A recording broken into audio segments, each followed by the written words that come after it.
On avait marqué, elle est arrivée là, il y a même montagne dans la maison.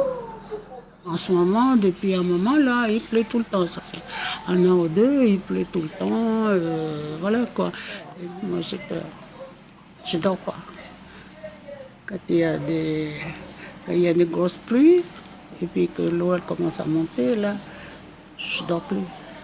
Je dors plus. On avait l'habitude de l'inondation, mais bon, ça montait pas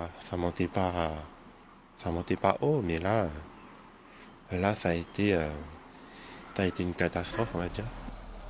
Les inondations de la dépression Lucas ont laissé des marques sur les maisons et dans les esprits des habitants de ce quartier qui surveillent dorénavant chaque épisode de pluie avec inquiétude. Le ruisseau, pourtant calme, est devenu une source d'angoisse et l'histoire se répète ailleurs dans la commune où des collectifs s'organisent.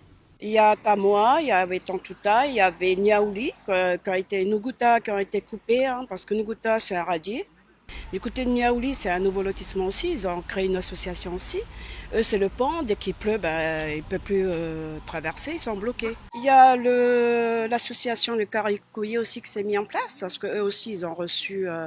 ils ont été inondés hein, jusqu'au toit des maisons. Hein. Des quartiers entiers sont situés sur terrain inondable, des permis de construire obtenus avant le mandat du maire actuel. Et pour les lotissements plus récents, le maire réfute tout problème d'aménagement. Je l'ai toujours dit aux habitants du lotissement Bernard, ce lotissement était inondable. Ce lotissement a été autorisé en 1970. Jamais, en ce qui me concerne, j'aurais autorisé un tel lotissement. Ce qui pose problème sur le lotissement Niaouli, c'est son accès. Mais je le rappelle qu'il faut avoir à l'esprit et en toile de fond les précipitations exceptionnelles. Voilà, c'est...